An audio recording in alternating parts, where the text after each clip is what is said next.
Batman isn't where it's supposed to be. Hey, everybody. Hello, everyone. There's Batman. There we go. Now everything's right with the world. Mm-hmm. Now we can go about our freaking day. Jesus. That was almost a disaster. You need a new chair. Yeah. You needed...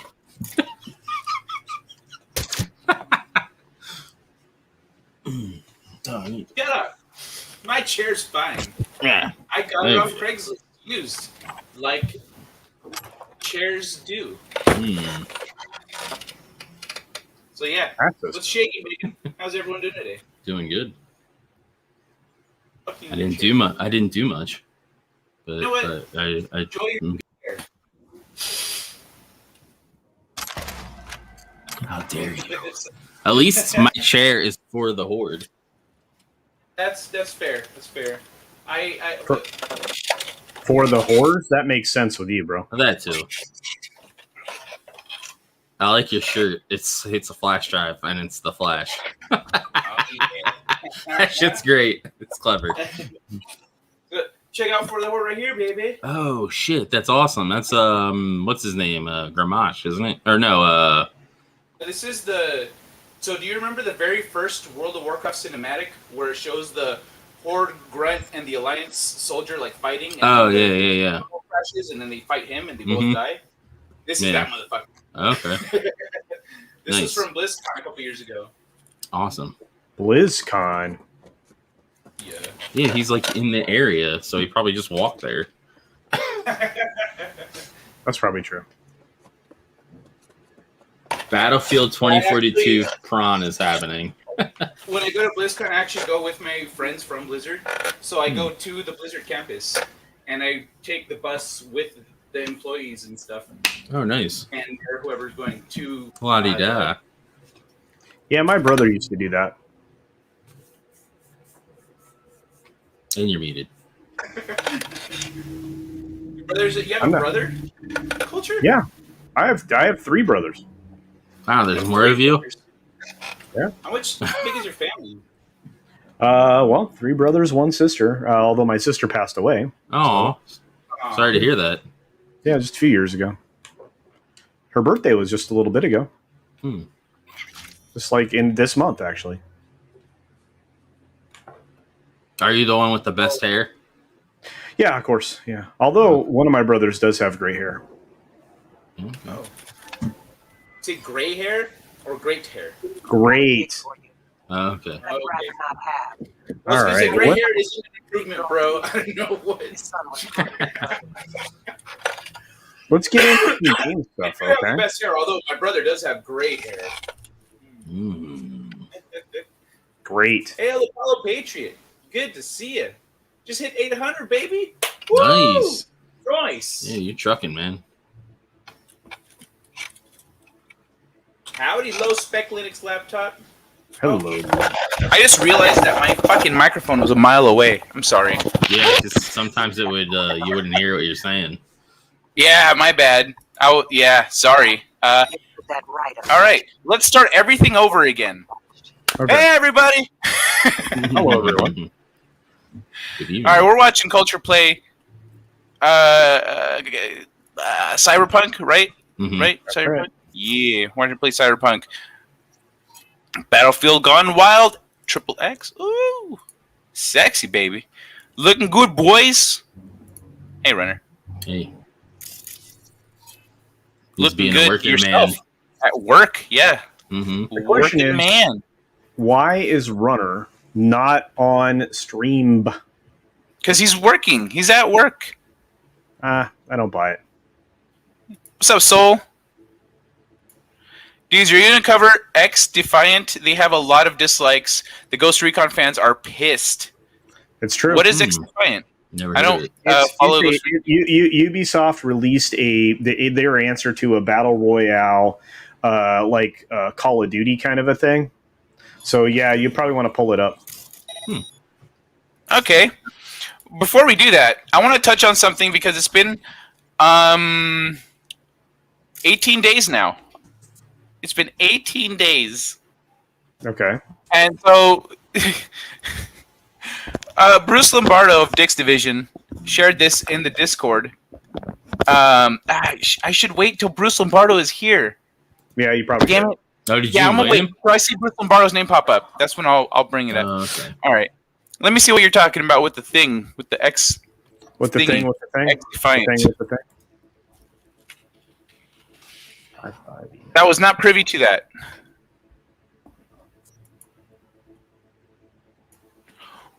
Whoa! Let me share my screen real quick. Okay, so I'm gonna. Whoop. Okay, so let's. Okay, so 11,000 likes to 21,000 dislikes is what we're looking at here. That's pretty insane. That's crazy. Oh man, for a game for Tom Clancy, let's see what this is all about. Sounds good.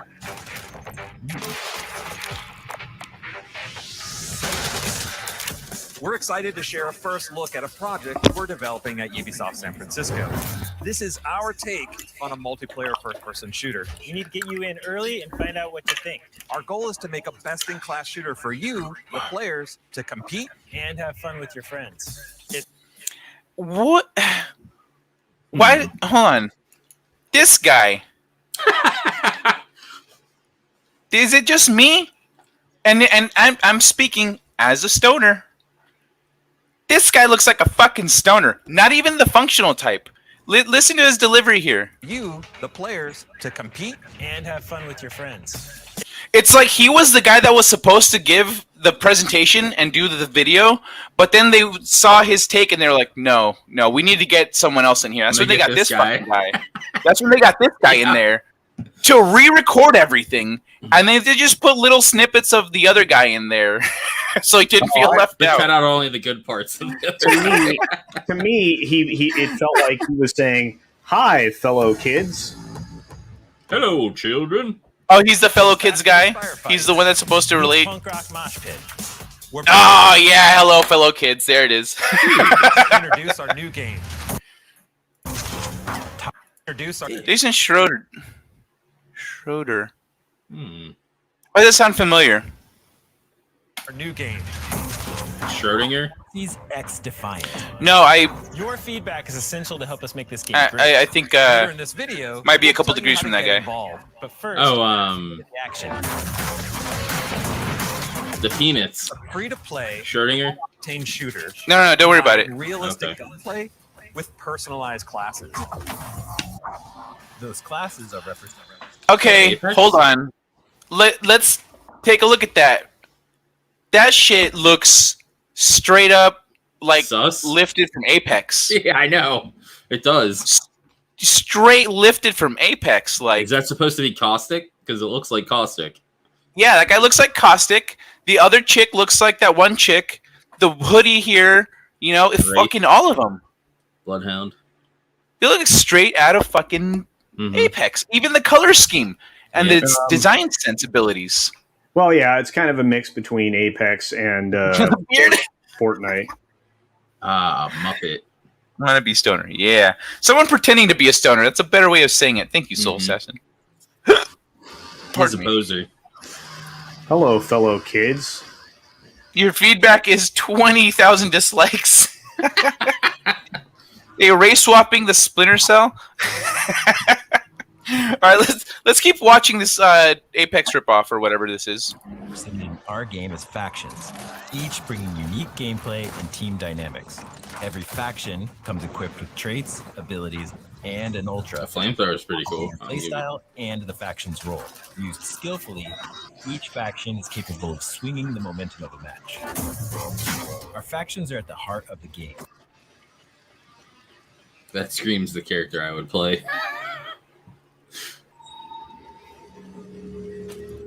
Pardon me, I had a lot of coughing to do. Did they say you have abilities and an ulti? I think so. That's what they said, right? You have abilities and an ulti. Hmm. your playstyle and the faction's role, used skillfully. Okay, so yeah, what game is this supposed to be again? Defiance, X-Defiant? X-Defiant? Yeah. This is a Tom Clancy game? Yep. Each faction is capable of swinging the momentum of a match. Was he alive to approve this? Is he alive? I think he's passed away. Oh yeah, died October 1st, 2013. Yeah. Quite a while ago. So no, he was not alive to approve this. Pardon me. Looks like a Call of Duty clone, says Soul Assassin. Tom Clancy is dead. Yep, we just confirmed that. Yep. Yeah, rest in peace, Tom Clancy. Yeah, okay, let's keep going. They're inspired by maverick groups from across Tom Clancy's games and beyond. From this And beyond sounds right. And beyond. Cleaners? What's the edgelordiest of the clans? Because I'll play those. Okay, we've got wolves, outcasts, echelon, and cleaners. Hey, Stig. What's up, Mr. Kenobi? Fucking that team better be full of Mexicans. Easy, Batman. Cleaning is what we do. How's it going, Stieg? Hey, we are good cleaners. I clean very thoroughly. Anyway, echelon sounds like a thing.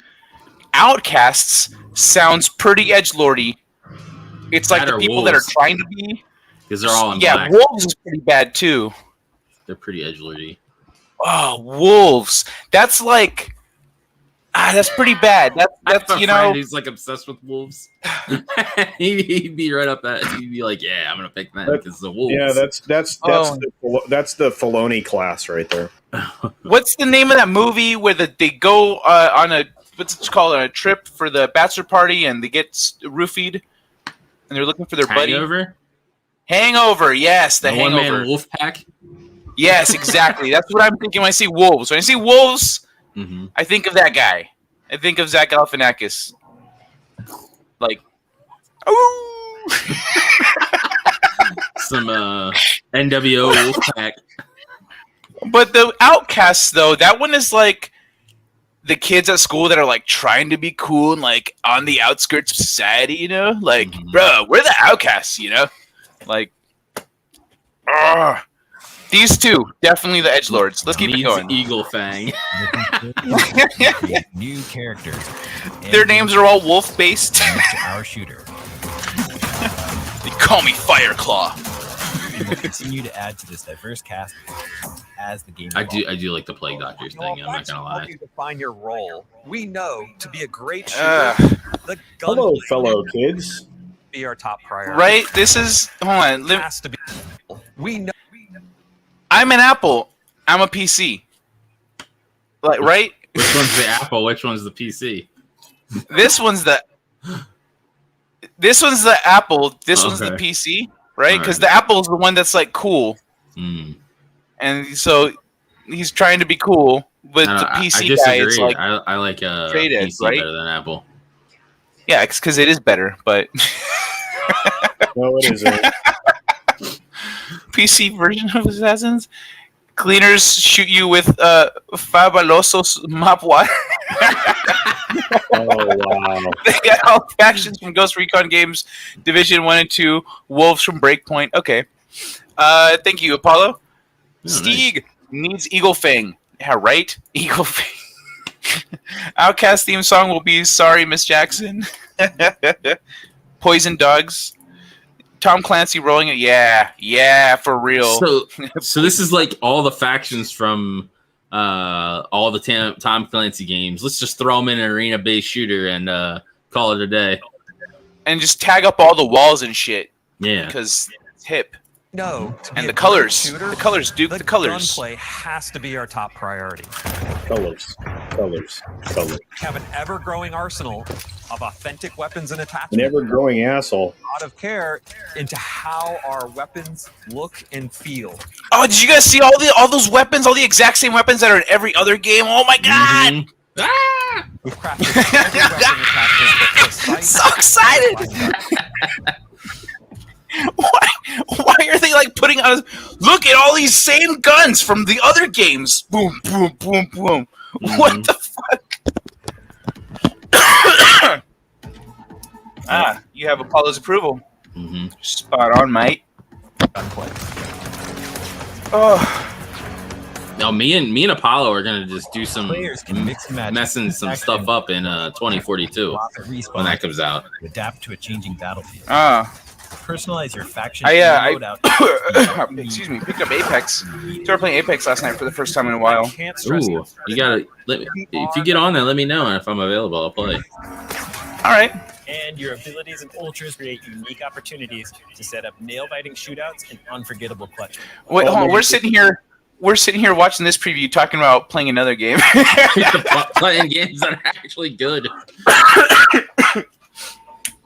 Hail, brightest day. Hey, brightest day. What's up, brightest day? Oh my god. Jesus. So, wait, Culture. Do you have Apex? No, but it takes like 2 minutes to get it. I'll have to download it on PC. Yo, you should. Yeah. You guys should get it on PS4, PC. But I'll do it on PC. You should all get it on PC, and then we could play it here as a crew, 3-man crew. Mm-hmm. Members, because they got 3 mans. So, sup, Raj? Member. Looks like they're gonna try the sliding that Apex does. Yeah. You see that? Mm-hmm. A lot of shooters now have been adding that. Personalizing. They've been trying it. Not usually done well though. Experience in Tom Clancy gaming. Usually, actually, it sucks. Apex does it. Bulletstorm first added it. And I couldn't be more proud. Bulletstorm's first. Team. Yep. Well, I love it in Apex. He's proud of their team. So hard during the pandemic. But momentum going on this game. My guess is even harder for some of you. We hope that we can build a community that's a place where people can. Dude, like I was just looking at that, watching them do all the clips of all the people, and I'm like, oh man, like if I'd have been in that studio, I'd have been the one that. Hey, why wasn't I in the video? Because you flipped off the camera instead of waving like we asked you to. Oh, yeah. I guess that makes sense. All right. Kai, you're problematic, dude. I have Division 2 as well, and haven't played it. What? Division 2. I have that and haven't played it, so we could potentially go through that too, if any of you guys have it. I do not. Can connect and have fun. And we're committed to creating a welcoming game based on fair play and transparency. Not necessarily, yourself Paulo. The game's still in early development, but we're gearing up to let you in. Yeah, kid's obvious. So register right now, participate in our early rollout phases. Thank you so much for watching. Is it bad that I just want to register so I can stream it and roast on it the whole time I play it? No. Okay, so that didn't look good. No. I added to the downvotes, by the way, just so. The downloads? Let me. There it is. Boop. Yeah. Yeah. It looks like they're just trying to rip off the successful things that are going on right now. Mm-hmm. Kids like sliding, right? Ubisoft hosts with Bungie. The comments. Okay, let's look at the comments. Yeah, let's bring it back.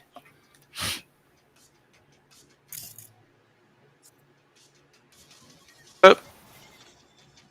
No. Wait, there we go.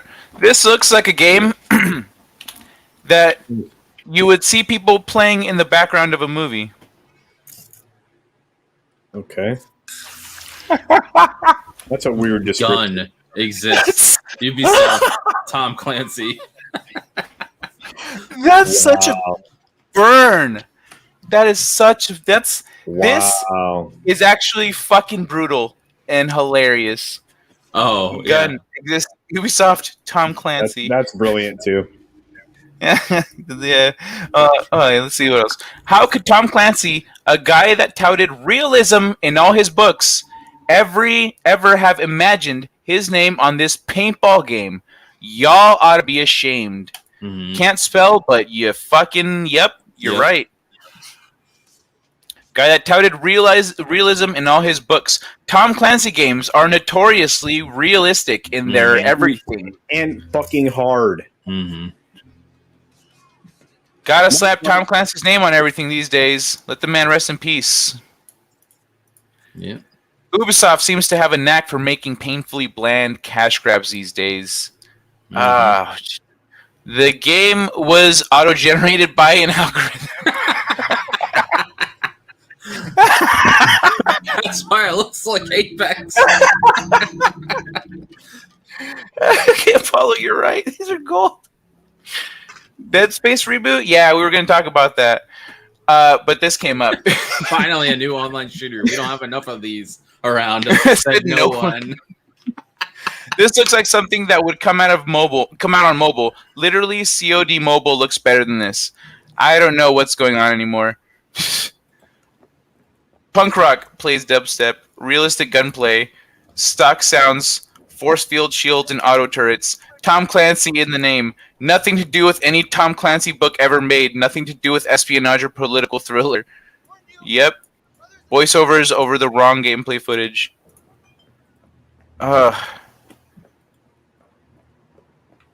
Yeah, that's All what I people want is Splinter Cell. Yep. Or a new one, at least. Like a remaster would be great because they were great games and they're old now, you know? Yeah. Realistic gunplay shows a guy in a clown costume with a sonic leaf blower. Sonic leaf blower.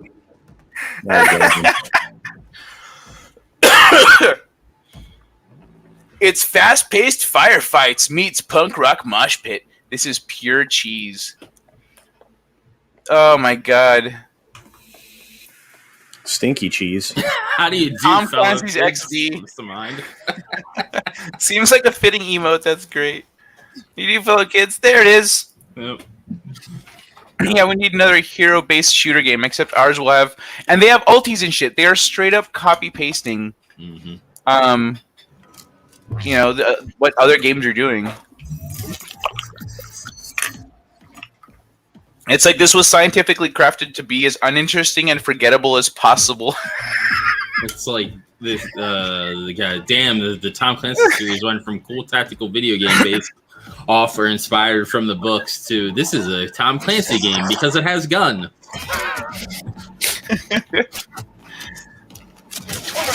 Oh my god. So Tom Clancy now just means Call of Duty clone.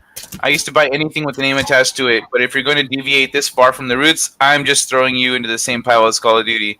The Division deviated far enough that I was worried that the series might be on the way out of my preferences. This just confirms it. 2 replies.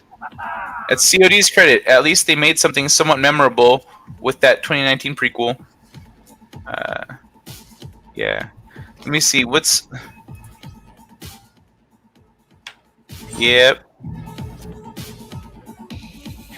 Alright. Let's just keep going. These are good.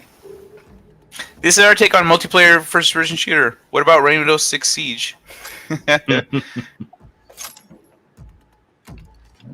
What? I am happy to see the new Tom Clancy's Battlefield Call of Halo Battle Royale is coming along nicely.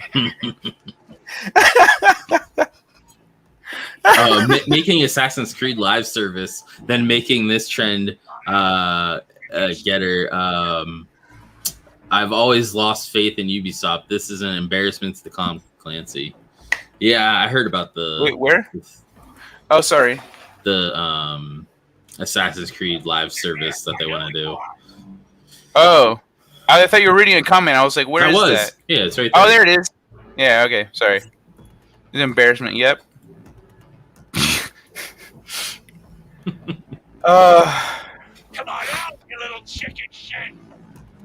Ever consider selling Splinter Cell to developers who are adequate and actually know what Tom Clancy's about? The Last of Us 2 runs at a smooth 60 FPS, and this game can't even handle the shittiest fire simulation. Tom Clancy's nobody asked for this. Wow. So what the hell is this? You think with Ubisoft's budget and resources, they could actually make a great actual tactical shooter to satisfy the fan base. I'm not even a huge fan of the Tom Clancy games, but man, it sickens. I don't know what the rest of it says. Me seeing this, and it sickens me watching how Siege changed too. Good on the Ubisoft. Good on you, Ubisoft. Disappointing as usual. Casino laughing in the background makes it better. Let me just say you sincerely do not want the feedback. Well, they've gotten 20,000 to 11,000 feedback here, or 21,000 to 11,000. Oh, Jesus. Feedback Calling says, it now. Tom Clancy's name is on it, so they have an excuse to sell you Sam Fisher and Siege operators again. Huh. Oh, okay. Let's call it on this one. Yeah. Thank you for tipping us off to that one. We were not awares. Yeah. Oh, That's crazy.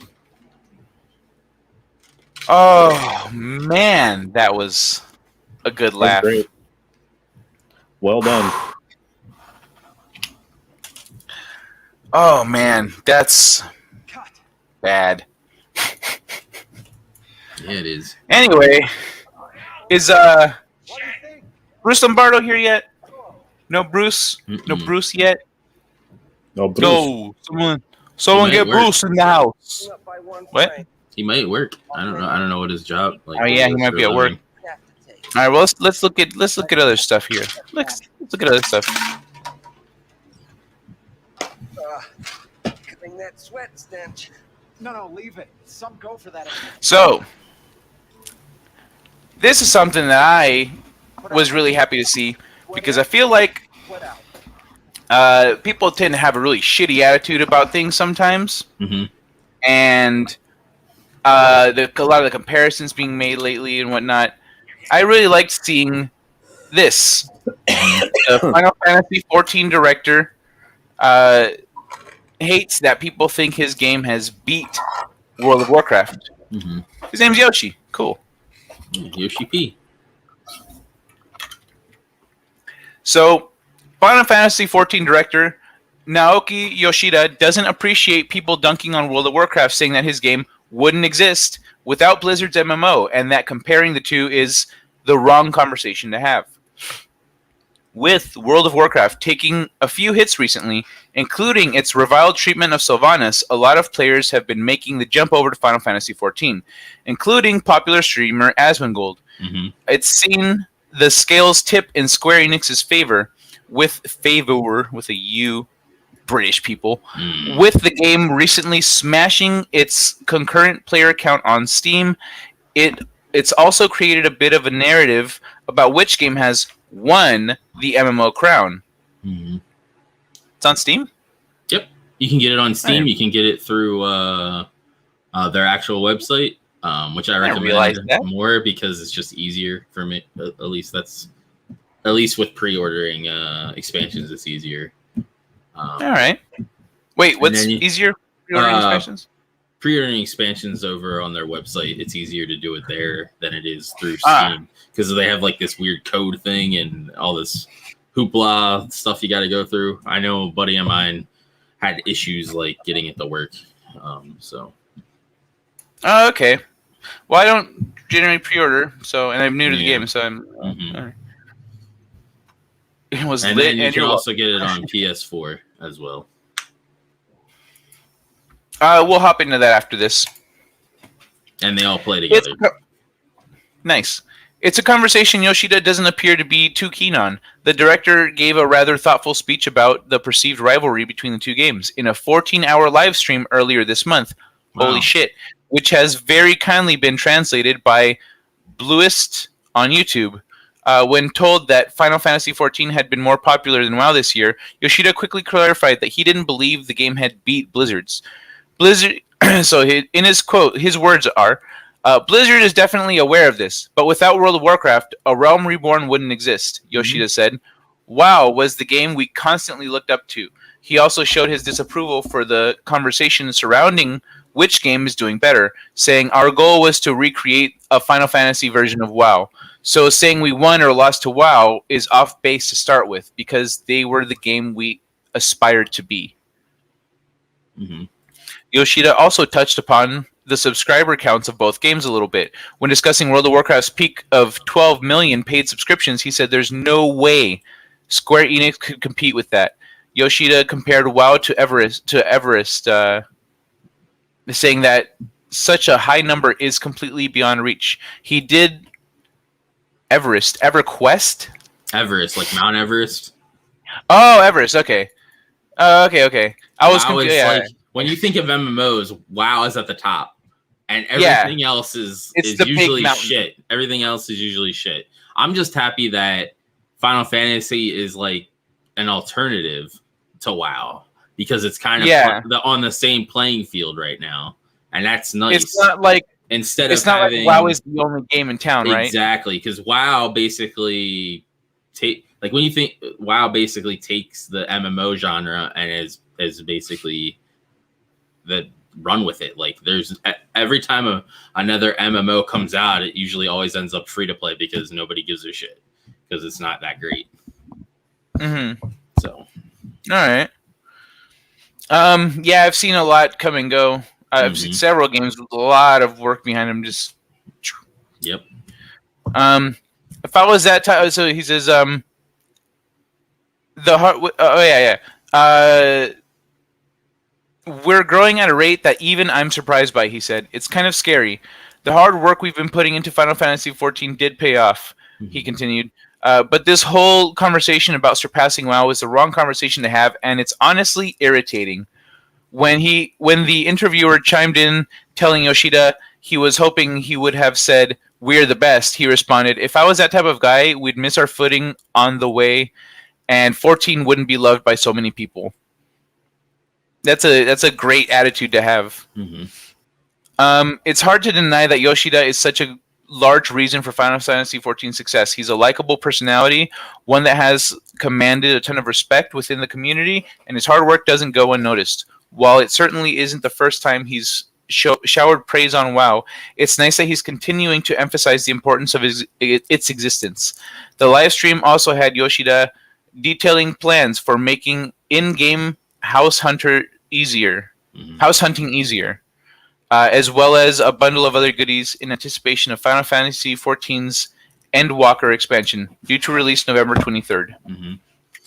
Yeah, basically housing right now is a shit show in the game, because if a plot goes on, like you got to log in to keep a plot of land to have your housing, and if you don't, you lose it. But then it goes into a cooldown, that plot, but don't know what the cooldown is, so people camp and wait for it to come available, and have created macros to basically like get those plots. Well, apparently they're going to add like a lottery system to make it fair for everybody, and some other stuff to try to combat that kind of stuff. But then they also have like apartments that you don't have to worry about all of that stuff too. But all right, wow, that's interesting. Yeah, wow. What'd they do to Sylvanas? Let's find out. Guy. World of Warcraft's latest cinematic is a narrative disaster, and players hate it. After months of waiting, Sylvanas' controversial storyline has taken another annoying twist. Do you guys want to watch the... I'll watch it. I don't think I've seen it. I haven't either, so... It's only 2 minutes long, but I'm still going to try pausing it here and there.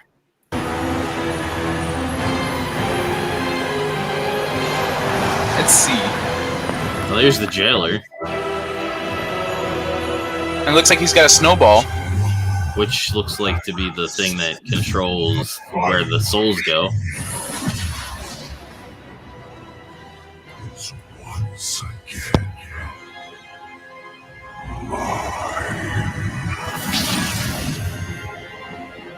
He looks... Why does he look like the Lich King? A lot like the Lich King. Yeah. I mean, well, maybe that's... okay. I'll see what I can find out about the lore. I mean, there's a reason for that, but...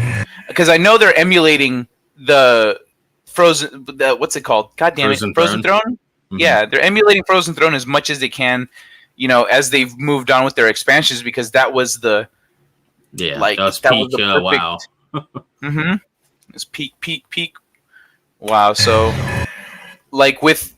Yeah, never mind, let's just watch it.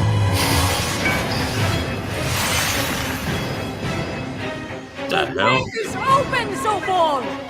We already have what we need! too long I endured the Maker's flawed design. I will forge a new reality. This guy's still mind controlled. Yeah, Anduin.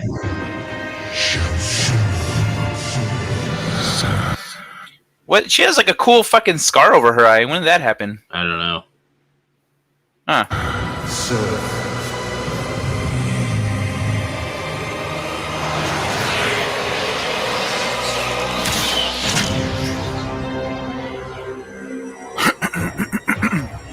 Nice catch, Loki. Mm-hmm. I will never serve.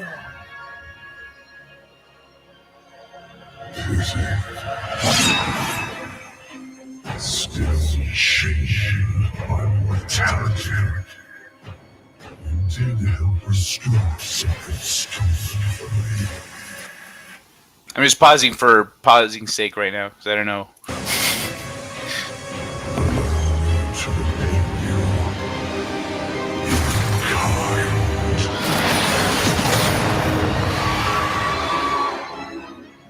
What was that? I don't know. I haven't gotten this far in the expansion to know what's going on. Be the first to witness reality's end.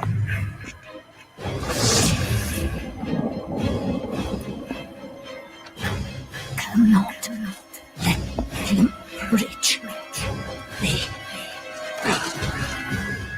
So she's being mind controlled. What is it? I'm assuming he's trying to mind control her, take her over. Let's see what she says right here. Can you catch it? Cannot let him reach me. Says it can't let him reach thee or something like that. Yeah, and then she passes out. Okay, why are people mad? There hasn't been a more controversial character. Is it because they didn't make her a bad guy? Like maybe it looked like she was like, hey, like we don't need to go any farther with this shit. Mm-hmm. And then well, she was helping him to get that thing, and then but she didn't sign up for the other shit with her mind controlling or him mind controlling the rest of them. It looks like. Was that? I don't think he was mind. He just like unbound them because they were all chained. No, and then their eyes are blue. When their eyes are blue, they're being controlled. Were they?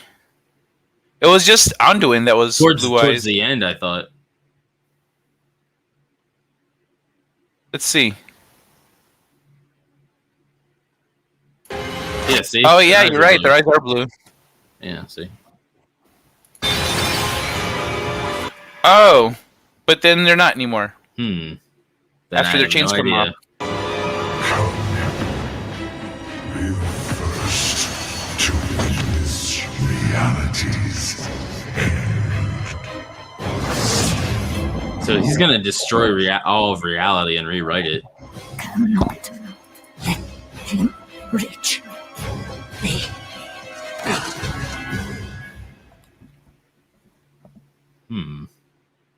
Okay. Interesting. So let's see where it goes from there. Oh, peace out, Apollo. I'm gonna get busy, but good stream. Hail, and I love Blue Twilight women. Hail, take care, brother. Yeah, Thanks for hanging out. She got the Ghost Runner demo. I have not. Nope. So there hasn't been a more controversial character than Sylvanas. A few in Warcraft's pantheon of warriors and wizards has gotten as much screen time as the Banshee Queen, who has served as the chief antagonist for 2 expansions after her rise to War Chief of the Horde in Legion. And it's easy to see why many players hate her. Sylvanas' motives are so indecipherable that she frequently feels inconsistent and contrived. She says one thing 1 minute and does the exact opposite the next, all while Blizzard tries to assure skeptical players that it's all according to some master plan. But after the release of World of Warcraft's latest major cinematic, it really seems like our worst fears are true. Sylvanas just sucks. Last week, World of Warcraft Shadowlands received its first major update since November launch, titled Chains of Domination. The patch included a new 10-boss raid that culminated in a final showdown against Sylvanas herself. It was a battle that promised answers for players who have, for years, fought to unravel the Banshee Queen's malignant plans. But instead of catharsis, the cinematic following her fight seems to have mostly just pissed everyone off. The official YouTube video of the cinematic currently has over 10,000 downvotes compared to 4,000 upvotes. Meanwhile, the WoW subreddit is full of threads mocking the cinematic and World of Warcraft's obsession with what is widely regarded as one of the worst characters. Posts like this one talk about how Sylvanas is ruining the story, while the main thread for the cinematic has nearly 3,624 comments, most of which saying things like, "Now I know why Illidan dipped at the end of Legion. He wanted to be galaxies away from this shit."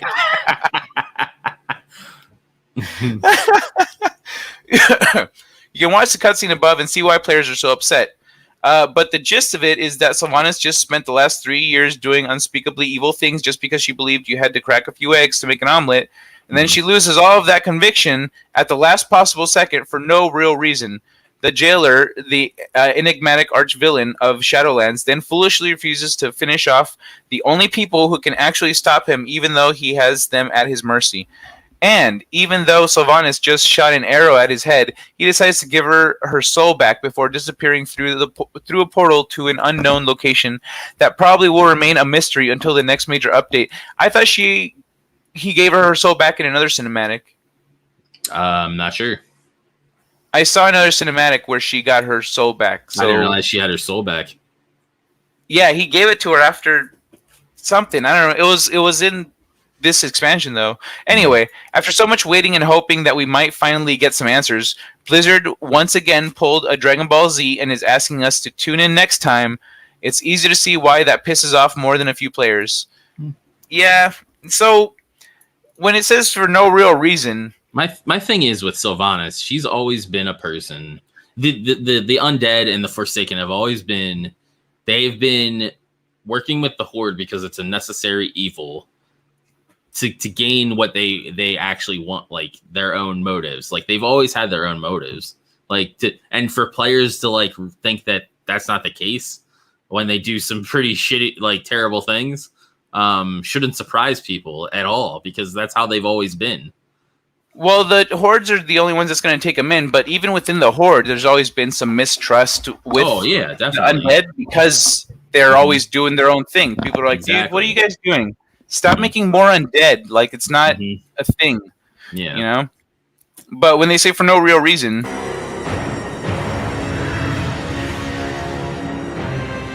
I will never serve. That right there is 100% true to her character. Oh, yeah, exactly. She would never serve it. She wouldn't serve the Lich King. That's why she freaking broke the chains between him and the Lich King and created the Forsaken from the get-go. Well, the chains broke when his strength was weakened, but then as soon as she had her consciousness back, she was like, okay, starting up a revolution. Yeah. But right here he says, like, I'm going to control everything and everyone will serve me. And she looks at him, who is currently his thrall, and she's like, nah, I ain't about that life. Yeah. So it's already not, been there, did that. Yeah. Exactly. Pretty, like, so it's not pretty like true to the character, if you ask me. Yeah, so they're saying it's for no reason, but that's so far everything checks out. Everything's par for the course. Although this is annoying, because but then again, they're gonna drop another update. That'll be where we defeat the jailer or whatever, unless they're actually gonna rewrite the fucking world. I'm kind of all right with that, to be honest. I kind of want the jailer to win. I was watching some other things, and they, I think it was Bellular or whatever. I was watching him, and they were like, we kind of want to see the jailer win, so he rewrites everything and just start everything from the ground up. It would be a new, fresh, it'd be a brand new World of Warcraft. Yeah, exactly. And the story would be different too. We'd be walking into a new story. Yeah, exactly. Essentially. Mm-hmm. That would, but it worked with Final Fantasy. It did. It'd be the Infinity War of World of Warcraft. Yeah, we would do the final raid just to lose, and then everything gets reset, and then we're not we'd still be high level. How would that work? Maybe because then future expansions how long would it be before we revisit Shadowlands and the jailer and try to set everything straight? Or I don't know. Well, we'll go with Final Fantasy 14, how they've dealt with it. Basically, blow up the world, start over. They blew up the world, started over, but when that happened, it shattered the worlds into 12 shards. So there's other right in Shadowbringers, you're in another shard. You're not in the main world. So your world you were the warrior of light, and you're all about destroying darkness. In this world, light has taken over and is destroying everything. So you have to become the warrior of shadow to combat that. Because if you don't, because there needs to be balance between the two. And when one outweighs the other, then another cataclysm can happen. And it will, because then the shards that don't have that will start leeching from that other shard, and it basically pulls the shards together. And when they go together, boom, everybody dies, basically. So you have to combat it and create balance again. Why does everybody die? Wouldn't it just reform the world the way it was, and then have another chance at the end happening again? But this time you can maybe fight it back? No. WoW stopped making sense a while ago. That's all I'm going to say. I have heard a valid criticism of World of Warcraft that they are offloading too much of their story into novels, and I absolutely agree. They shouldn't do that. None. In fact, 0% of the story should be in novels. It should all be in the game. Or else, you know what happens? People who play the game and don't read the novels, which is most people, that's me. Out of the millions of people, most of them don't read the fucking books. So when they're like, it doesn't make sense that Sylvanas would do these things. Well, after Lich King, she committed suicide and da da da da. Oh, well, when did that happen? In the novels. Well, then it didn't fucking happen. Yeah. But then they talk about it in the game, in Legion, because she kills herself. She dies again. I forget how she dies. But then she goes to Helheim. What? She goes to Helheim and deals with Helia, and then makes a deal with Helia, and then actually comes back to life again. So she's died and come back multiple times. Helia, what? Really? Yeah. So they're like Vikings or whatever, and they look like humans, but they're bigger. They're basically Vikings, and their whole thing is the North's gods and all that stuff. So Helia is their afterlife. And when you go there, you fight her, and there's a raid where you fight her and stuff. But Sylvanas makes a deal with her to come back. So hold on. Okay, that's contradictory too then, because as far as I'm aware, when she committed suicide in the Lich King, after they beat him, boop, and when she got to the other side, she just saw darkness, like he did. Arthas was like, all I see is darkness. Yeah. So, how come one time when she killed herself, she saw the void, absolute darkness and nothingness, you know. And the other time, she still doesn't have her soul back. But the other time, she goes to Helya, to like a Viking hell. Yep. Why? And where's Viking afterlife here in the Shadowlands? And we see all the different parts of the afterlife. You see Helya in Shadowlands. So there might be. Do? Yeah, you see Helya. She's like right when you're in the beginning and you're going through, and there's that weird tentacle-y thing at the bridge that you go across at one point. I forget where. I don't remember. Early there's a weird tentacle thing, and if you're not paying attention, you miss it. But she's there, and she's like trying to like fuck with you again. Really? Yeah. What's her zone or whatever? It's like right in the beginning. I think it's when you're in the underworld or whatever. So I don't know. But all right. Well, whatever. It's all over the place. Even when they did the Warlords of Draenor, they kind of screwed everything up with creating like an alternate timeline and all this stuff, and then now we're back in this timeline, and it's just all over the place. Yeah, that I'm not. This is starting to look really inconsistent to me. And then now, or then originally it was, we can't destroy the crown of the Lich King because it'll unleash the undead on everybody because nobody will be able to control it, and it'll just keep consuming and consuming. And then all of a sudden, Sylvanas is able to kill it and destroy it, and then we have Shadowlands. Well, without somebody at the helm, then all the undead are going crazy. So I actually guessed because I was talking about lore with my buddy that was saying that how he told me how the Lich King's fucking helmet got made, and that it's essentially a conduit between this world and the afterlife. And so I was like, so what would happen if you fucking break the crown or break the fucking diamond? Like, would it just rip a hole open in reality between this world and the afterlife? And he already knew what was coming. Yeah. So he was like, yep.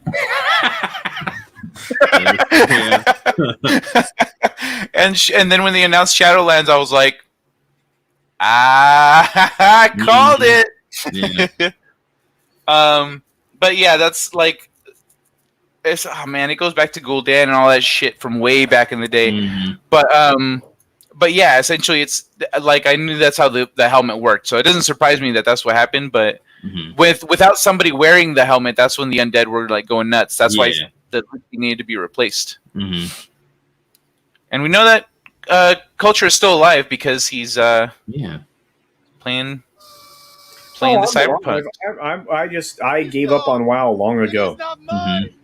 I keep coming back because it's like crack. And I've invested tons of time. But when in Shadowbringers, where I'm at in the story, I learned there's these main villains called the Ascians, and they're like these shadow guys that live like in the in between of the shards, and they can like come and go as they please. I guess they live in the life stream sort of, but it's like the void. I don't know. It's weird. But I learned that they are the original inhabitants of the planet of the world before everything went to shit. So the stuff that they're doing makes seem like it's evil and bad, but they're doing it to bring everything back, or at least that like it's weird. Okay, they're trying to like fix the world, pretty much. Yeah, but they're going about it like by any means necessary, kind of thing. Because summons in this like drain the world as well and create because they pull from the aether, and you need shit tons of aether to bring a summon out, like Ifrit or Leviathan or whatever. And if you do it too much, it will basically make the world barren. And there's like a stretch of desert that is the one of the cause of that too. It's where the Imperium are. So you learn that Hydaelyn, which is the goddess of light, And then there's a goddess. There's a dark one too. You learn that she's basically a summon, and that she may not be as good as we're being led on to believe. So, oh, okay, that's cool. Final Fantasy 14 story sounds pretty awesome. Yeah, it's really good. Roof Korean says, "What do you mean gated content? 20 weeks of gated content? What's gated content? Like things you have to unlock?" It'll be paced out. So every week there'll be an additional piece of content that drops. Yeah. Oh, okay, I see. So you have to complete like a quest chain sometimes, or do a rep grind, and once you do that, then you can get the new thing. Or it is like a couple, like you have to literally each week you can do a specific thing that week, and then the next week you can do the next specific thing in that week until it's all released. Okay. And then like once it's all released, like after those weeks are up, you can literally go right through it. But when it's initially coming out, they gate it, which is annoying. Oh, okay. Yeah, because you want it to like last a while. Yeah, exactly. It's a good thing to gate. I was in gate when I was a kid. I do like intelligent. I will say the only real gating in Final Fantasy 14 is the fact that to go to the next expansion, you have to play through the story, like the main story quests, to get to the next expansion and gain access to those expansions. Unless you want to spend money to buy a MSQ skip for those expansions. Which I'm happy with playing through it because the story is really good. And apparently I think either they already did or they are in the next expansion streamlining a Realm Reborn stuff, because there's a lot of filler quests in that. So because it was the first expansion. So they're kind of trying to make that a little more digestible as far as going through it.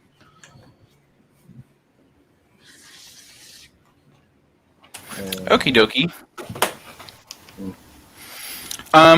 Well, let's finish this up and move it along then. What's worse, Blizzard's approach to storytelling in Battle for Azeroth proved haphazard and frayed.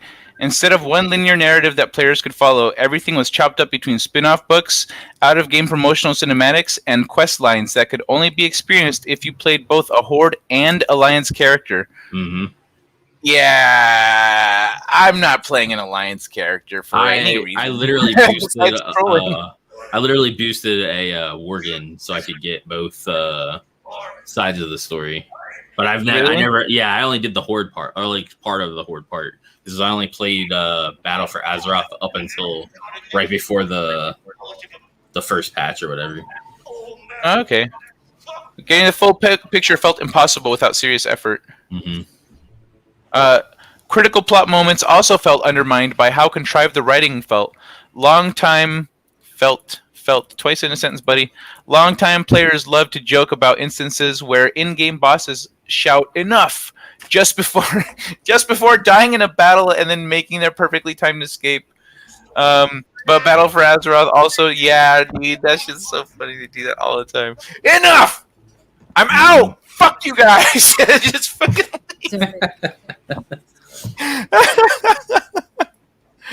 Battle for Azeroth also relied heavily on cliches that robbed scenes of any tension. I didn't play it because it wasn't having fun enough with the raid stuff to know what happened. So yeah, so I don't know what's going on. So during one of the final cinematics for Battle for Azeroth, the combined might of the Alliance, along with some Horde defectors, marched on Orgrimmar to confront Sylvanas and her loyal soldiers. It felt like Sylvanas was going to get what was coming in one final bloody showdown. But during a duel to the death against her traitorous ex-general, Sylvanas gets too worked up and disses the Horde in front of everyone. What a great way to inspire loyalty right before a major battle, dummy.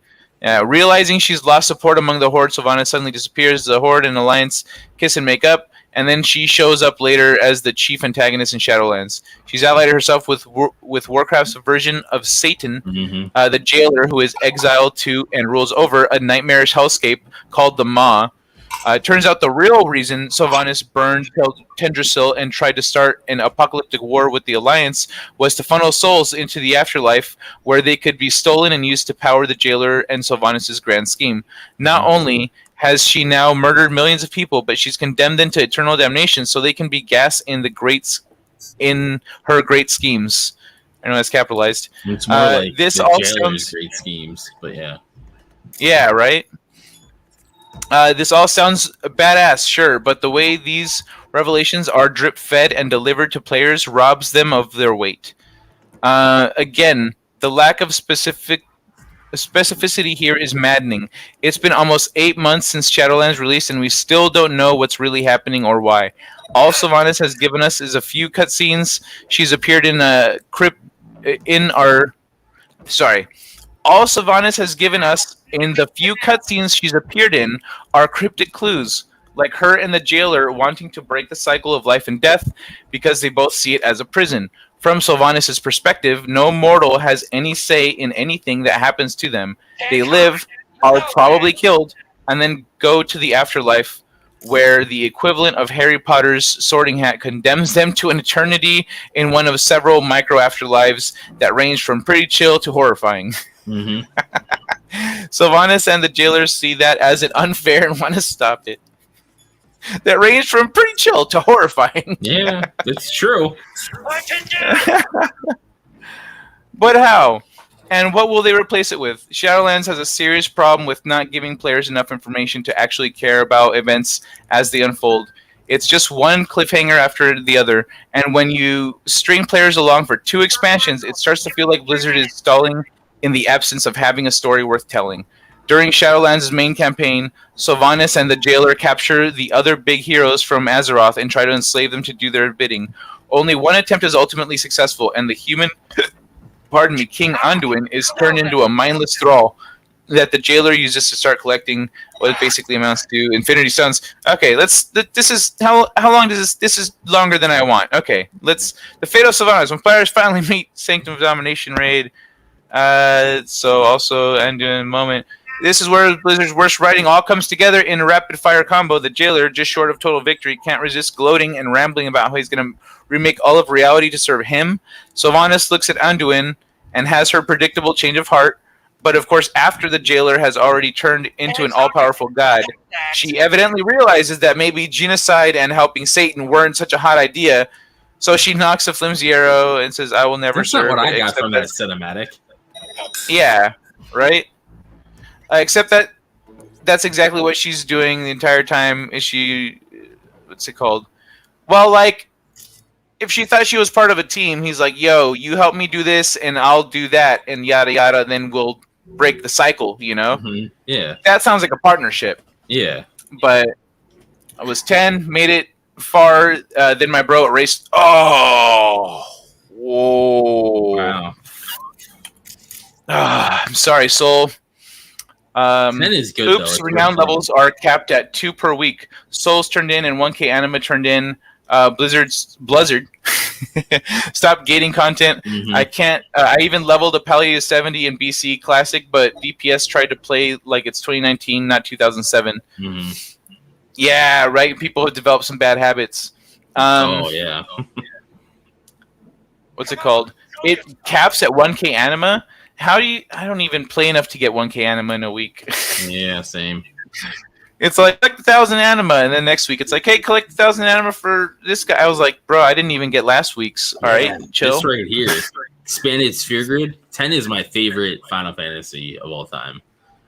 Especially the expanded sphere grid The system. sphere grid is so good. Think you're clever, huh? I think I am one of the rare...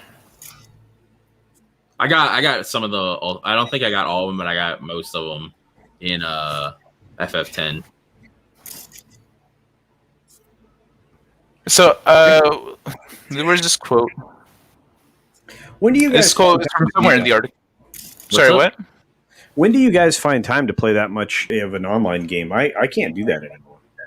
I was just saying I don't play that much to begin with. You can't.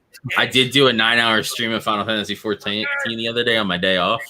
I started at like 10 and ended at like 4 or 5 in the afternoon. maybe Nice. sooner, but yeah.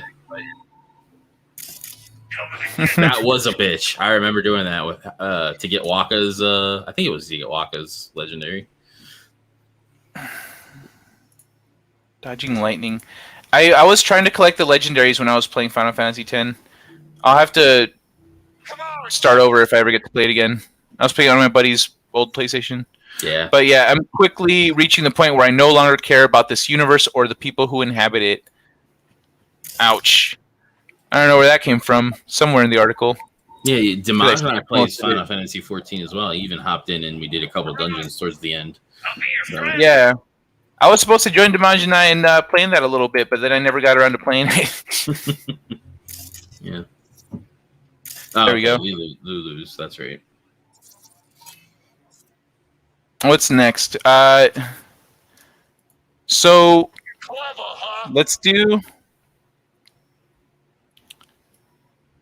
All right, let's do this one.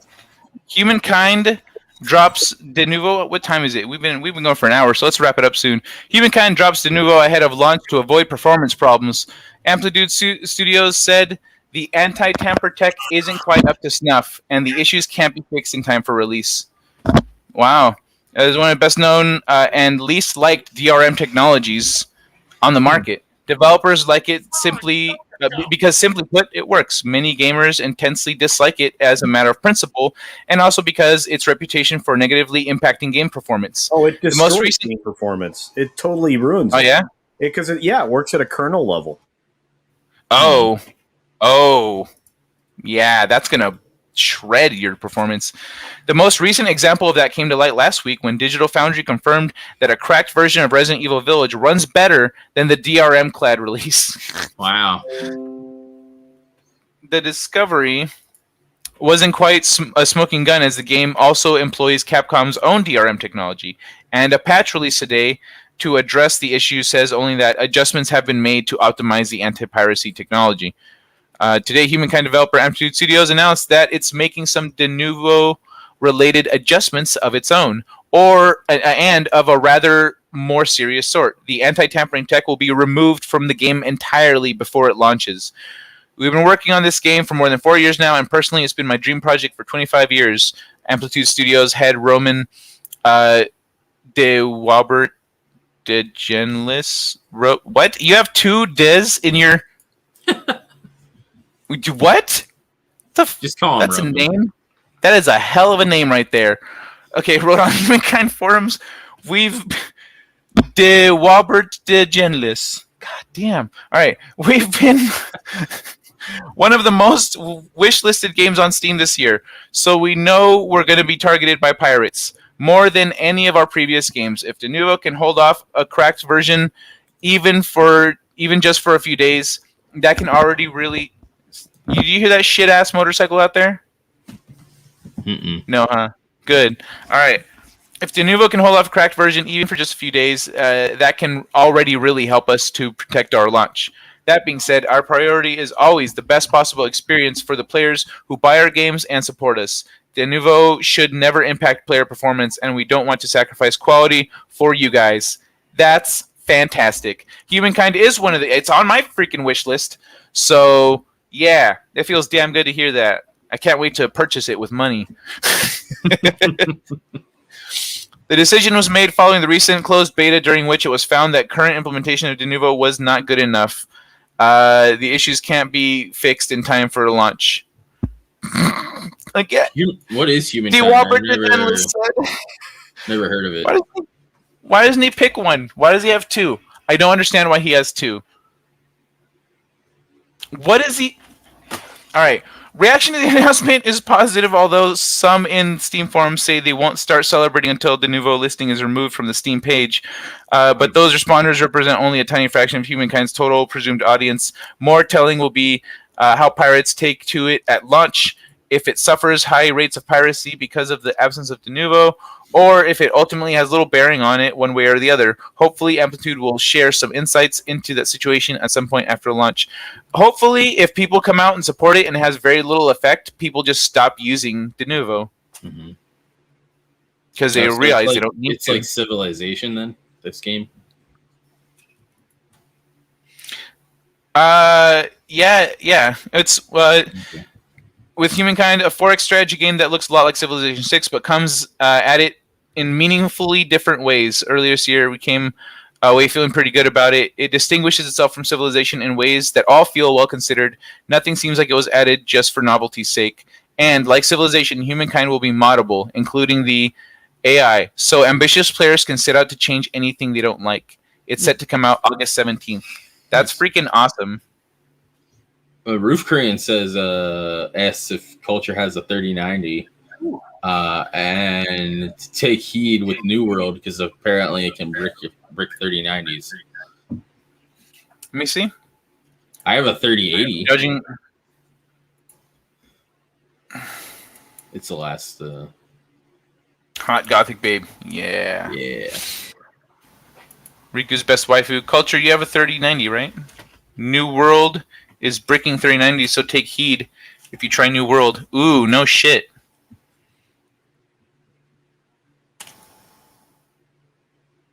That's crazy.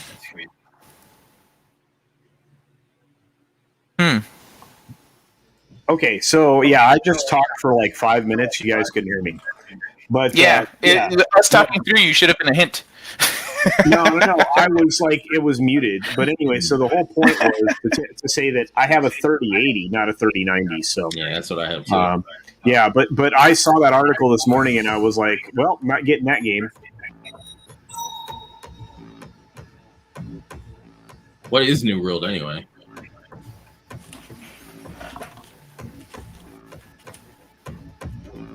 What is New World? Mm-hmm. Oh, is this the one where you got to... What does that sound? Part of that mission? That's the game I'm playing. Oh, okay. Is this the one where everything goes to shit when you are talking to that leader to get the drone? Oh no! This I'm actually the level I'm on now is the what do you call it, the monks where you have to keep them from getting. Oh yeah. I remember the monks. And again, I still haven't taken Jackie to get me clean of the stuff. Mm-hmm. So I'm like literally at the beginning, and I'm doing all these missions ahead of time. That's what I'm doing. I'm doing all the side stuff that I can before I do any main missions. Hey guys, just finished work and heading home. Hey Jack. Nice. I have the trailer for Endwalker if we want to watch that. Oh, New World is Amazon's new MMO? Yeah. That's what it is.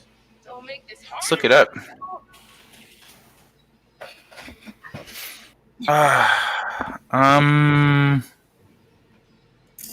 New World preview.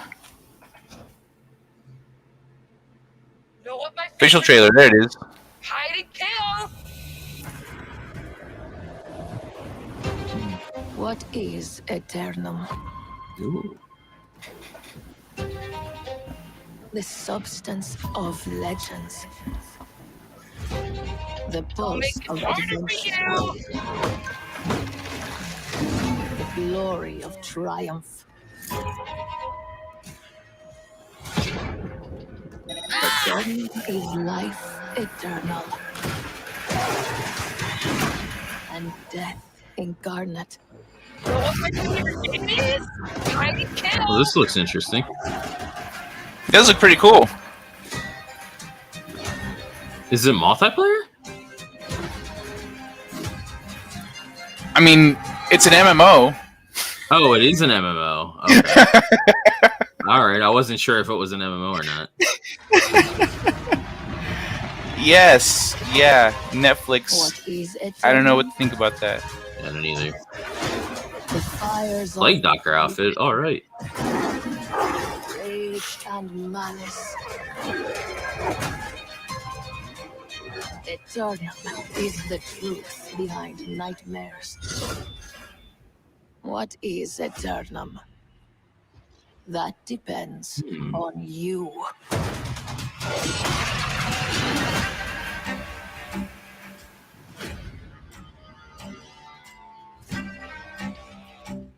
So it's just on. Oh, it's on Steam. Interesting.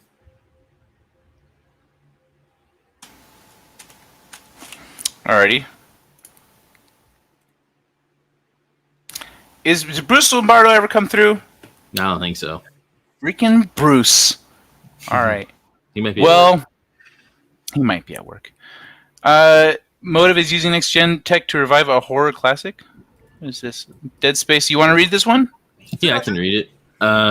Dead Space horror. Figures right up your alley, Mr. Vampire. Yep. Dead Space, the beloved horror. I can't see it. It says franchise is back and from the dead as EA has officially announced a remake of the 2008 classic, originally developed by the now shuttered Visceral Games. EA Motive, the studio behind Star Wars Squadron, will be tackling a from the ground up remake for PS5, Xbox Series X, and PC. While EA has only revealed a brief teaser trailer of in-game engine footage, conveying the mood and tone of Motive's remake. I spoke with senior producer Philip Ducharami and creative director Roman Campos Arolia about their team's vision for the remake, including how they're approaching staying faithful to the original while modernizing it. Not with them. We have drove into the team's approach to using some of the latest next-gen tech to bring the USG Ishimura to life. While never before, the early involvement of fan feedback in the development process and more. Using next-gen tech to bring Dead Space to life on PS5, Xbox Series. And speaking with the EA Motive leads, the duo made it clear that this is not just a polished-up version of the original Dead Space, though they're obviously referencing the original game and working with a hefty amount of development data. They're completely rebuilding and remaking the game in EA's Frostbite engine. You want? Let's check out the trailer. Sure. How old are you, Ken? 90. That's funny. Yeah, that's coming from Culture playing this shit.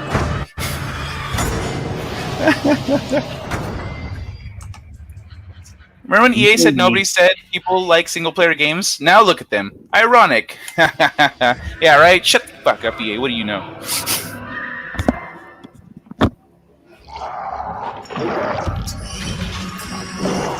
Yeah, EA is one of those studios I wouldn't work for. I don't apply there. Stay away.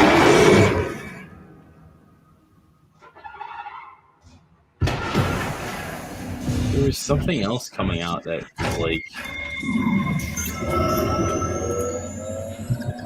modernized equals diversity and inclusive?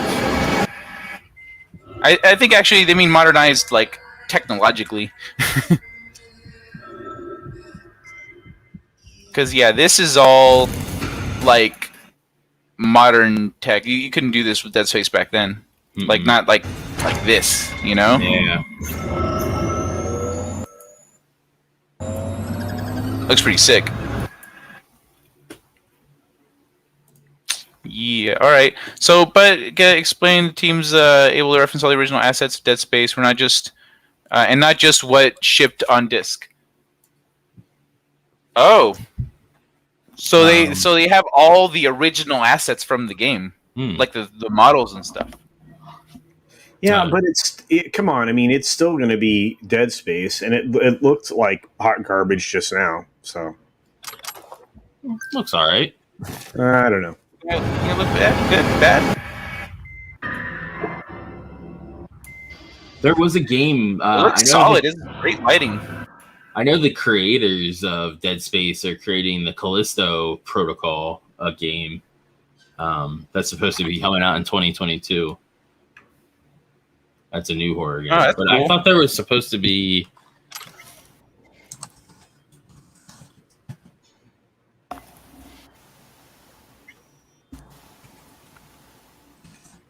So, let me see. So what we wanted to make... Well, we want to make that immersion even deeper with a fully interactive experience. From the start screen to the end credits, we don't want anything to pull you out of the experience, and we don't want any cuts. Campos Oriola said. Oriola, okay. The faster SSD of the new consoles mean there's not going to be any loading. There's not going to be any moment where we're going to cut your experience, where we're going to cut your camera. You can play it from the start screen to the end credits seamlessly. And seeing as Dead Space was always about like the immense, intense immersion, like even the UI, was hidden in your suit. That's your health bar right there. So negative atmosphere is supposed to be like what for? Like Dead Space 4 was supposed to be. What? The game Negative Atmosphere is like a spiritual successor to Dead Space. Oh, okay. And it looks really good. You mean like Masters of the Universe is a spiritual successor to He-Man? Yeah. Well, I mean, as far as Bloodstained, the one that's like Castlevania Symphony of the Night, that is literally by the same creator that did Castlevania Symphony of the Night.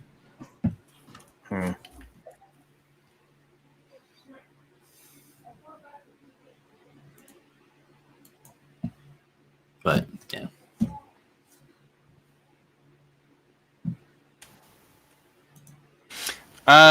All right. Well, I'll bring it back to here.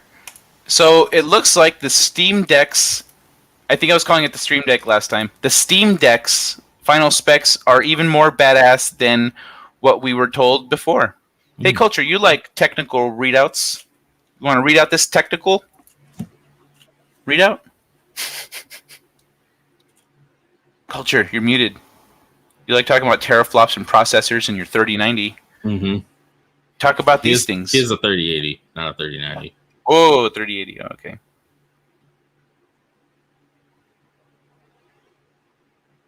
Cool story, Culture.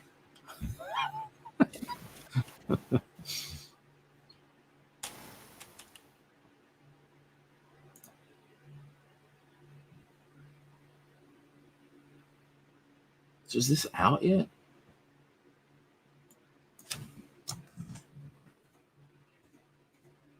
Is what out yet? Negative Atmosphere. Culture, are you there?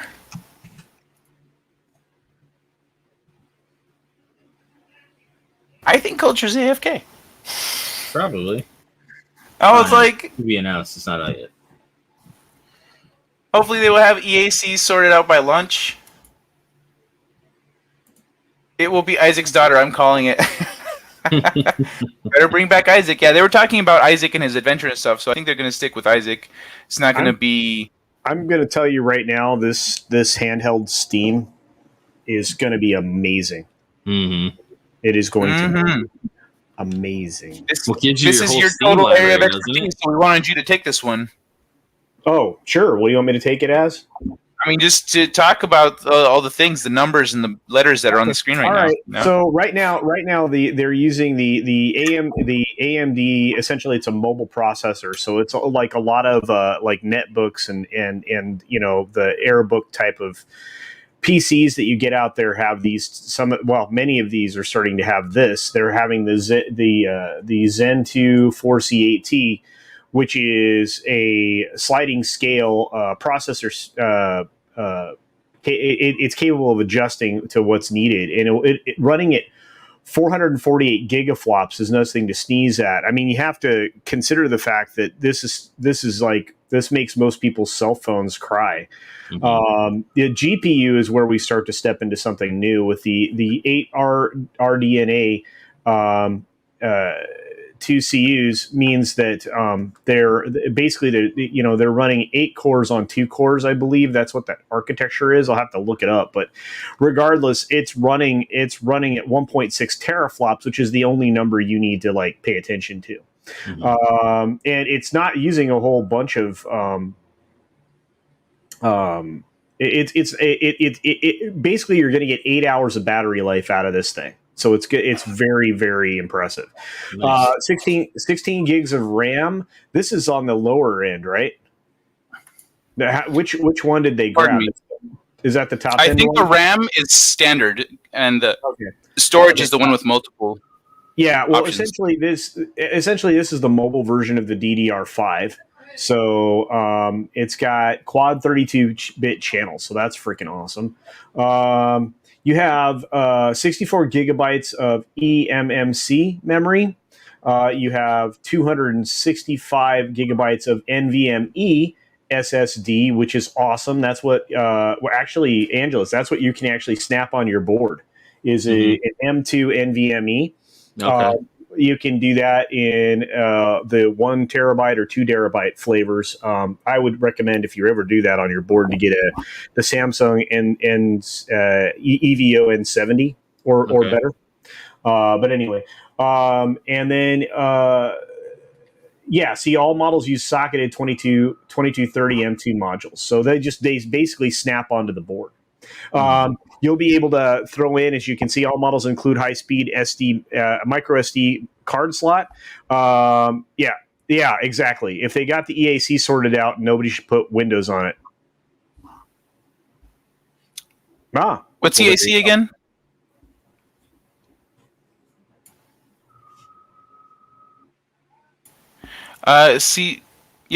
Sorry, Culture. What's EAC? Culture? Did he mute himself again? I think he accidentally muted himself again. Culture, you accidentally muted yourself. CDP Project Red released a Witcher phone game that it's basically a Pokemon Go clone. Weird. Hey, low spec Linux laptop, can you help me out? What's EAC? Because Culture's muted apparently. There was more numbers and letters to read about. Nope. Culture's gone completely. He got dropped. Well, anyway. I'm sure he'll be back. They always come back. Easy answer. Valve has updated the Steam Deck specifications to correctly report the handheld's genuinely impressive memory specification. First noted with dual-channel RAM, the updated specification now correctly lists quad-channel 32-bit LPDDR5 memory with speeds up to 5,500 megaturrets. Oh, easy anti-cheat. Oh, okay. You're stopping us Linux folks from playing online multiplayer Windows games. Really? Yeah, you actually have to have it to play multiplayer stuff. Or But they want you to have it. Is there not a Linux version of it, or? I don't know. I don't know much about Linux. All right. Well, the raw speed that Valve is touting for its handheld console hasn't actually changed since it was announced. But as Twitter user, this guy correctly points out, something didn't add up with the initial LPDDR5.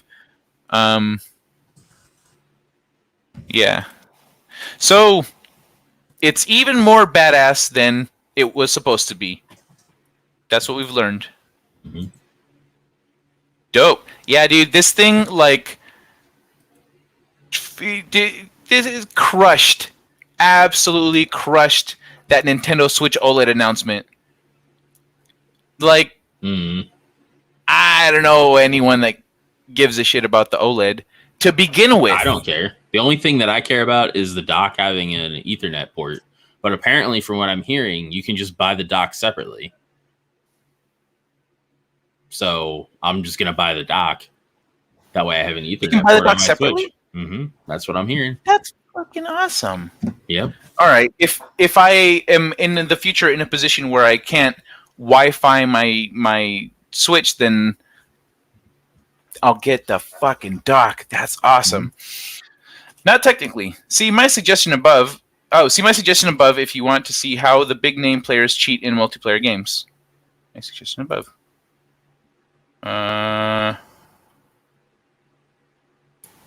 Hey, what's up, Justin Proper? When'd you roll in here, bro? Hey, Justin. Guys, I hate to plug another YouTuber unaffiliated, but check out Upper Echelon Gaming. has been on Friday Night Heist before. He exposed the relatively unknown paid undetectable aimbots for AAA FPS. Oh, wow. Dope. How did I miss that message, too? I've heard of There's Upper nothing, Echelon, though. I've heard honestly, there's nothing wrong with that, man.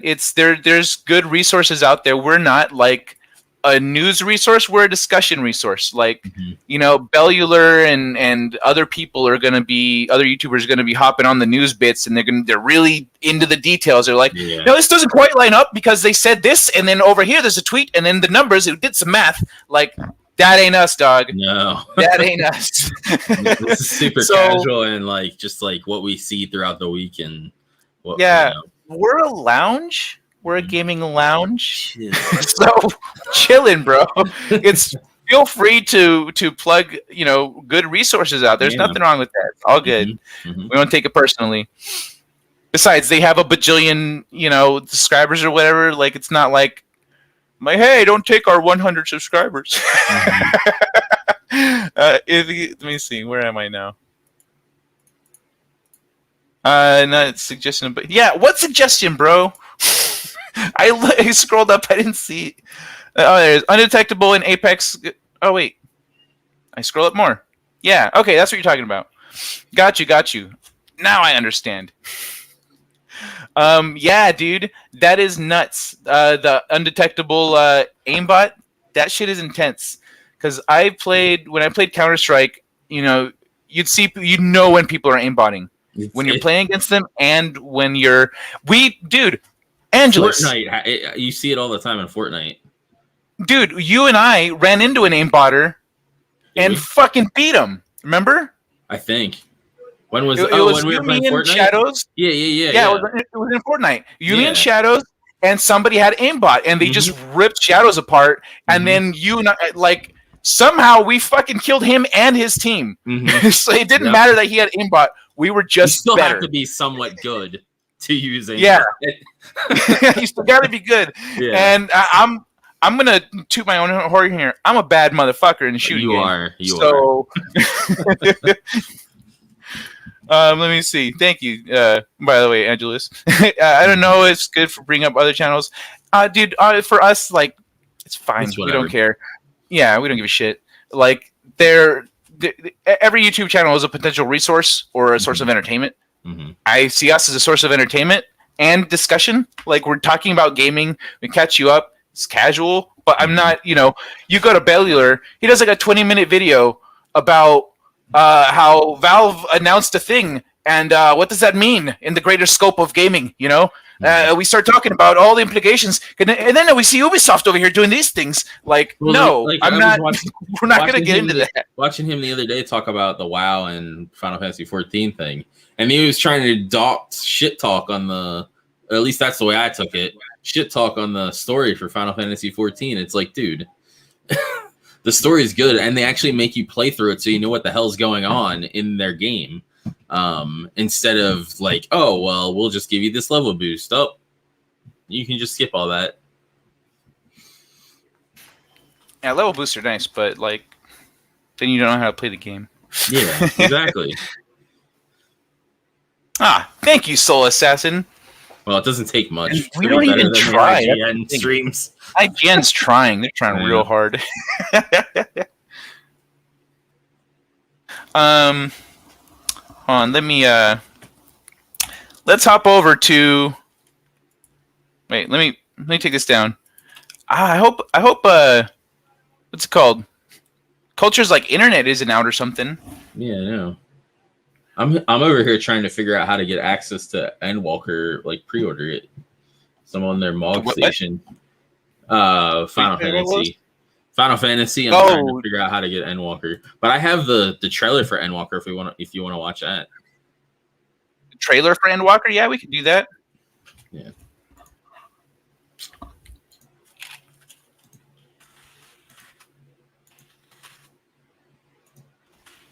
Oh shit, I didn't share sound. I always forget to do that.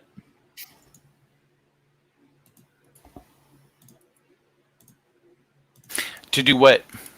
Share there sound. It is. Oh, sound. All right.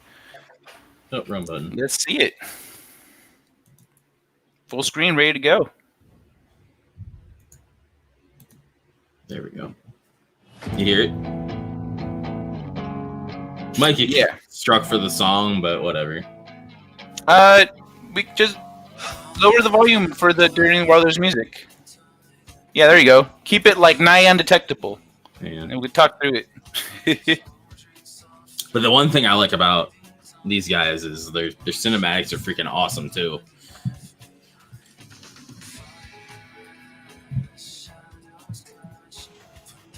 And this is like in the cinematic, they always have a stand-in for your character.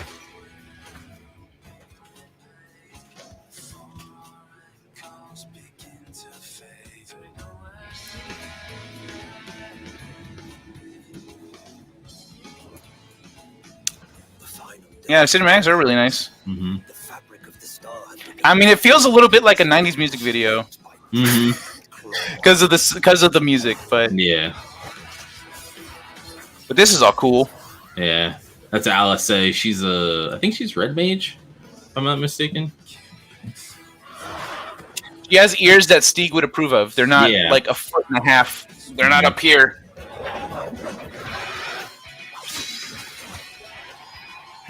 What was that blink sound? Oh, that was me. Paladin. And this is the new class, Sage. Alpha No apparently becomes a Sage in the new expansion. Which I'm assuming is a healer DPS. Who is this one here? Sage, the blue one, the one in the blue. They're twins. Oh, okay. Alpha Looks No badass. And Alice. As the chaos spread, the star seemed doomed to unravel, and yet Estinian, he's a dragoon. That's why. I recognize that summon. Mm-hmm. Well, no, there's a guy on his back. He's a dragoon. This guy. And he's a badass. Nice. Like Heaven's Word, you get to see him in his action. He's awesome. Because he has the eye of Nidhogg, and it gives him like his power. Okay.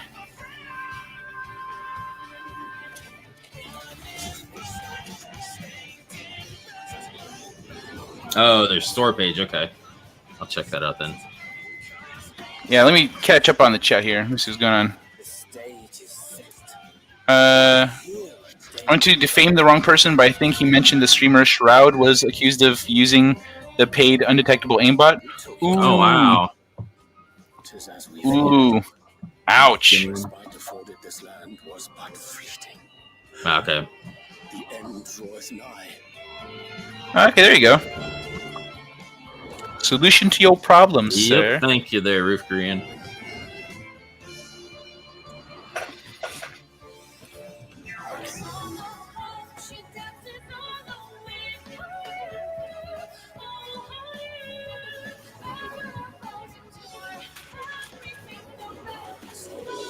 And each town has like an aetherite point that you can like attune to, so you can teleport between towns and stuff.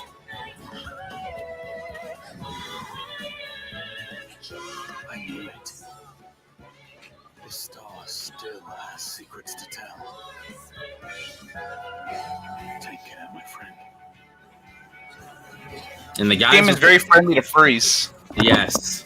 The guys with the tattoos on their thing are from the original, like from Realm Reborn or whatever, or from the. From before it was reborn. Yeah, from the realm before. Yeah, before it was reborn. That's why they have the tattoo on their thing. Hey, welcome back, Culture.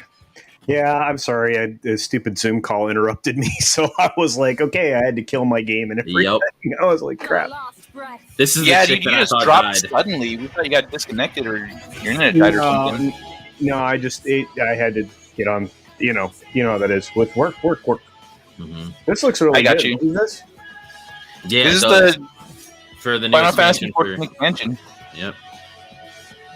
Wow. It's a nice boost. The guy that has the scythe, that's the Reaper class. And yeah, I'm rocking that shit. Him. And I don't even know how he's alive. Because I haven't gotten that far in the story, so.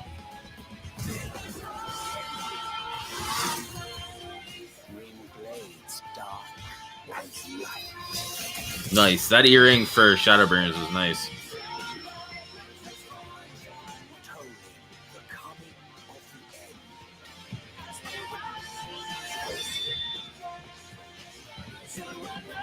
But yeah, it looks like we're going to the moon or some shit. I don't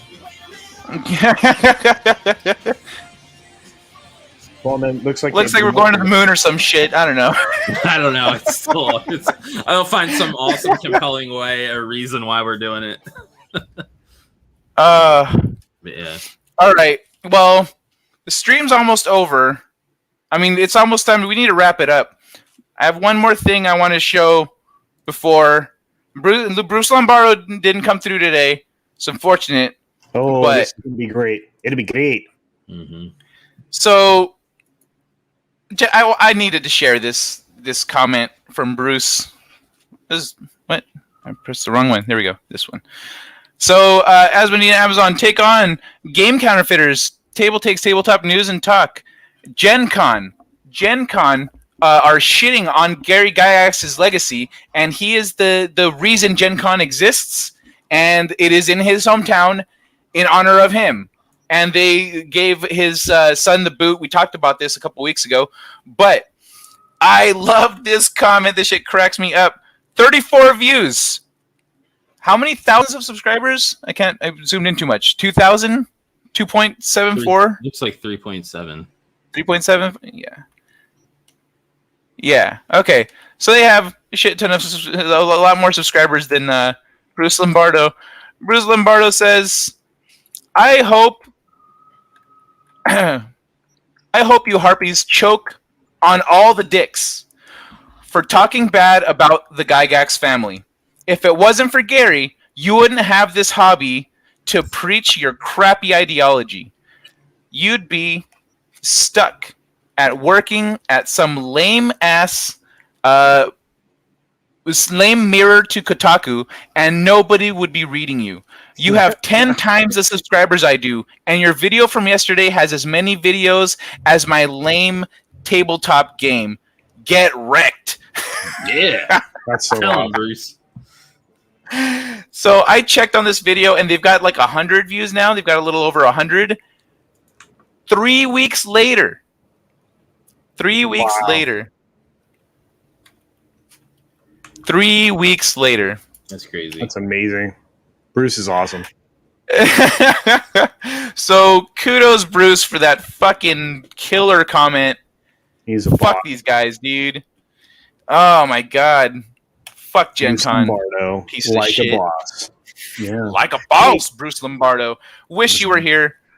Yeah. We waited. Actually, I wanted to start the show with that, but Bruce wasn't here, so I was like, so. Oh, and by the by, I think our next stop is over at Justin's house. Yep, and that's in like 10 minutes, and I'm hungry. And I don't have time to eat. All right. Big Dick Bruce. That's right. Yeah. All right, everybody. We need to get the hell out of here. We went for almost 2 hours. We haven't done that in a while. We've been going shorter, but we had a lot of fun today. Mm-hmm. We had some good laughs. It was all right, y'all. Good. I mean, I was playing a game, so that makes me happy.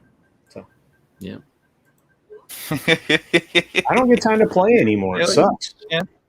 So with the Endwalker, because I'm looking at it here on the store, you get Stormblood and Shadowbringers expansions when you get it. But you'd have to get the starter set or starter edition with Realm Reborn and Heaven's Word, I believe, are on that as well. So it's only like $30 or $40 for the expansion, and then whatever the cost is for the starter.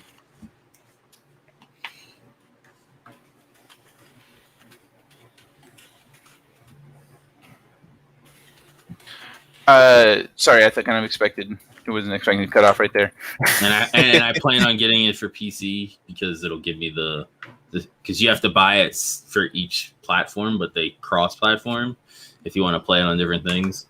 But I want to play it on PC because healing with the controller and the crossbar is a bitch.